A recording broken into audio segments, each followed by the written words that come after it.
Good evening. Ako pala si City. Nag-message si Ging kung pwede ba raw ako gumawa ng short video for Kuya Neil. Nag-message din si Ate Lalay kung pwede ba raw ako gumawa. Kahit ayoko, dahil for Kuya Neil, ito, gumagawa ako. Actually, kanina ko pa ginagawa, nakailang na rin ako. Hindi ko rin alam paano simulan.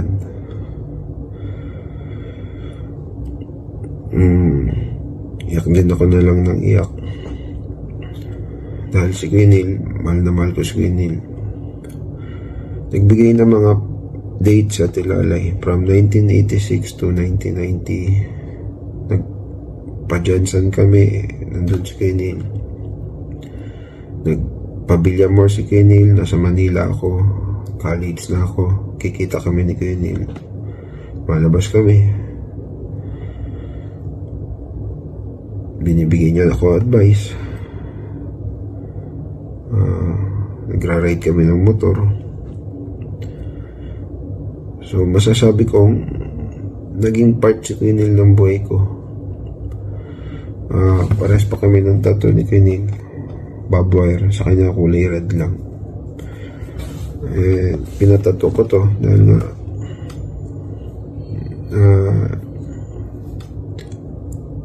nung maliit ako, nakita ko kay Kuya Neil.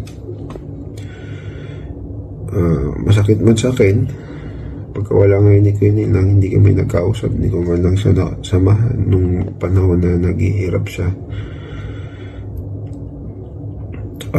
Masakit sa akin kasi lahat ng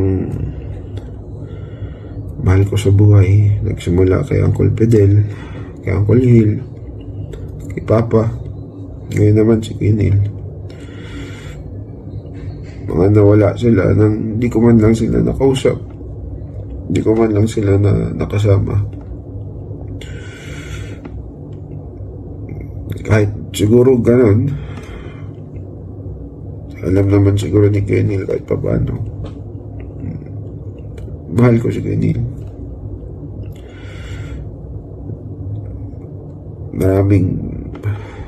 Marami akong pwedeng i-cherish na moment na magkasama kami.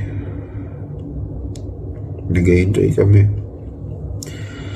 Sorry Kuya Neil, nung naghihirap ka, wala ako dyan. Hindi man lang kita natawagan. Nagigilty ako. Sakit man isipin, pero at least pag naputol na yung paghihirap mo. Ngayon, Kuya Neil, masasabi ko, pasalamat ako, naging kuya kita. Thankful ako. Rest in peace, Kuya Neil. I love you.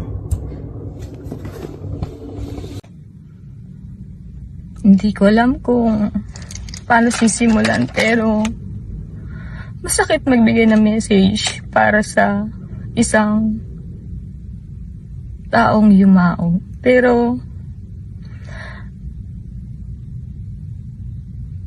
hiningan ka ng message dahil isa ka sa naging part ng buhay niya. Isa lang masasabi ko, Kuya Neil, kung nasaan ka man ngayon, alam kong papahinga ka na. Isa sa tumatak sa isip ko, isa kang matapang. Nung bata ako, talagang alam ko yun, isa kang matapang na tao. Nung time na nandyan kami sa Davao, kami tatlong magkakapatid,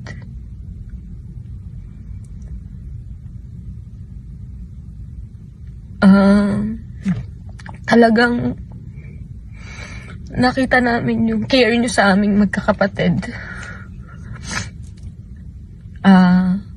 Natandaan ko noon, kaya kami naka-experience din sumakay ng C-130 dahil alam ko, isa ka sa dahilan doon. And nagulat ako nung morning na pagkagising ko. Puro yun ang nakita ko. Nakita ko yung post ni Ate Lalay, ni King, na Nini ng Pinas na wala ka na nga daw. Yun, tanong ako, message ako, na paano ka? Then yun nga sabi na, kasakit ka pala. Kita ko kuya din yung naging picture mo. So, kita ko talaga yung hirap. Alam ko naman nakipaglaban ka, pero siguro nga, hanggang doon na lang. And, yan kuya, makakapagpahinga ka na. At alam ko yung naging journey mo dito sa lupa. Maraming salamat sa memories na na-share mo sa amin.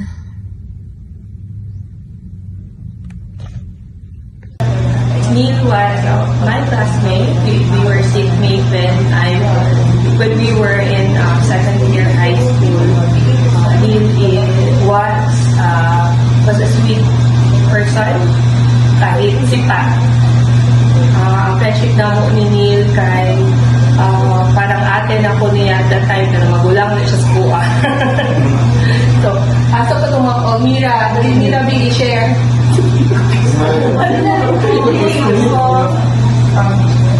Siyempre, Neil will be missed by everyone sa amo ang batch. And siguro nauna lang siya o gamay. And magkita-kita lagi hapon kapag sa panahon.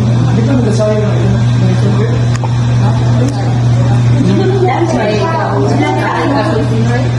hindi ka napisayang sila nila.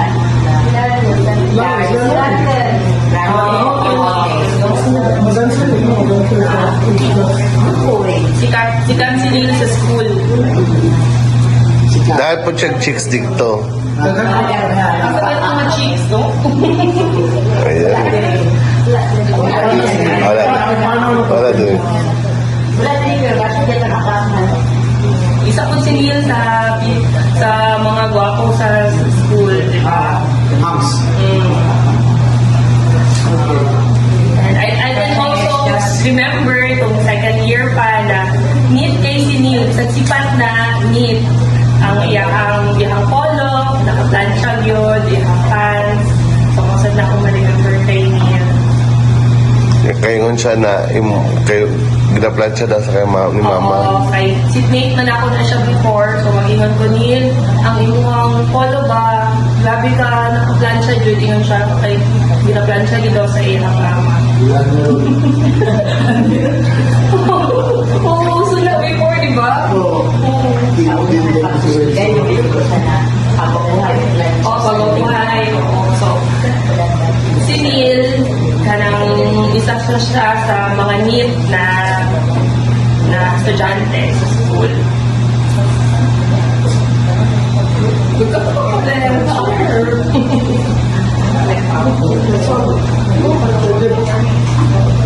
Right? Okay. Thank you so much.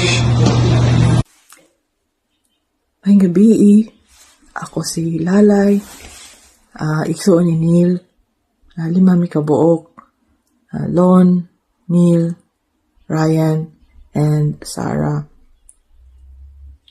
Story lang ako gamay, atong, gagmay pa, para nasa po ka-relate.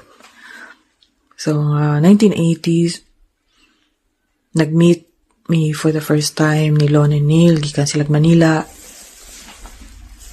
Dito may puyo sa Ilmami Elsa, na si Baby Hazel, Butchiki. Yeah. 5 mi dito niya. After a few years, balhin mi og niya sa Lod. Sa among magsuon, mo na siya ang lambing sa akong na-observe. Kay ako, opposite man niya, kanang manhid man ko, kanang dili ko showy, dili sa ko demonstrative. Hilom lang ko, pero kabalo ko masabot. Dako ako ang pagsabot o anang dali rasag ko maluoy. sa kana si Neil na siya ay leadership skills, survival skills. Dali ra siya makakita o kanang mga barkada. Leader yun na siya since sa gamay pa. Na-prove na niya, na-observe na ko katong naanami sa nagpuyo sa Las Piñas, kaming duha, baby pa si Roy and si City. Sa among duha, mas naka-adjust siya sa Manila life. Ako, naglisod man ko, nag-struggle man ko sa studies, sa friends, introvert. Siya kay halos kinsa na lang mo ato sa balay, sa mapayapa, mas kinsa na yung barkada, masking dili niya kabatch, masking tiguwang niya, masking bata niya, friends niya. Na-prove niya yung leadership skills kay naman na siya, naka-receive mo na siya highest award sa Pulang Lupa Elementary School. Na siya award niya. Di ko ka-remember kinsa ning taon siya kung ang mag-teacher man tingali. Ang teacher tingali, ang taon kay ang katong award nakuha na niya gipadala na siya sa UP Los Baños sa naatoy ka ng Boy Scout Jamboree. So siya napili sa Pulang Lupa Elementary School sa kadagang bata dito. Ang gipadala isa siya sa napadala niya kay wala man may means that time. So sila ang nag-provide kang meal. Yeah. Sa mo magsuon protector ako masulti na.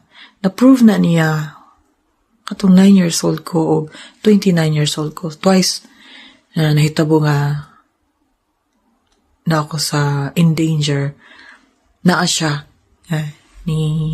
Mo nang dako akong pasalamat niya. Mo ang kanang relationship. Ngatong naa na siya sa sulod. Constant siya mag-message.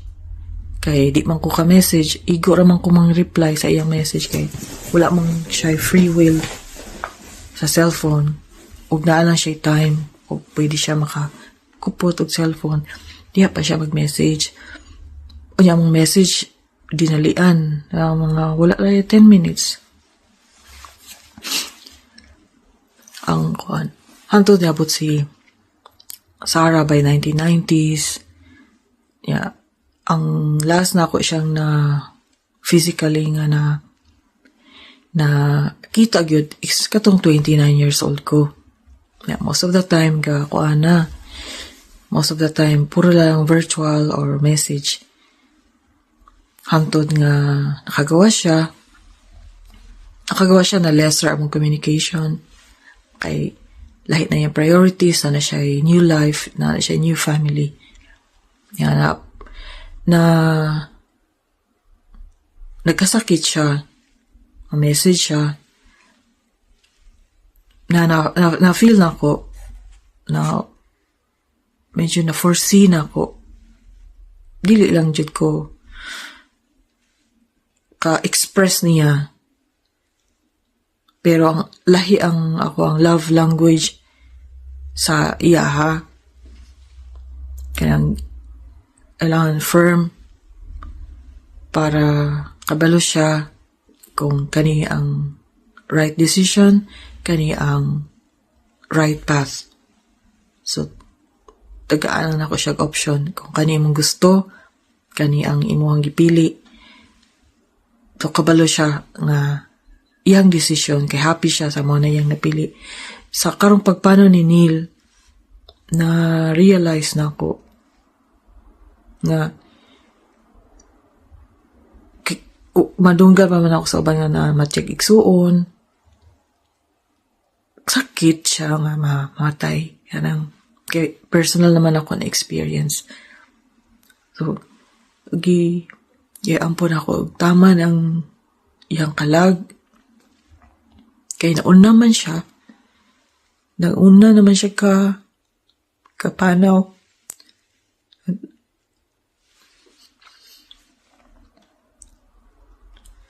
Ang akong una-una na siya magibilin mga bata.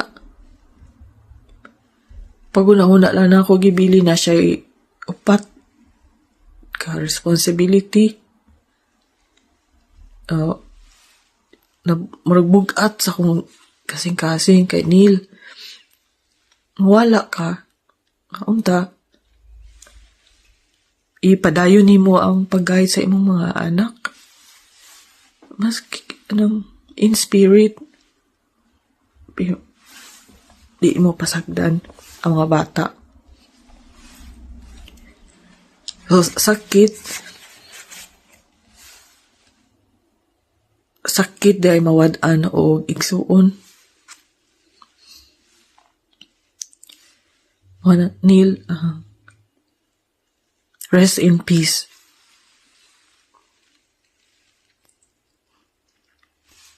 Salamat.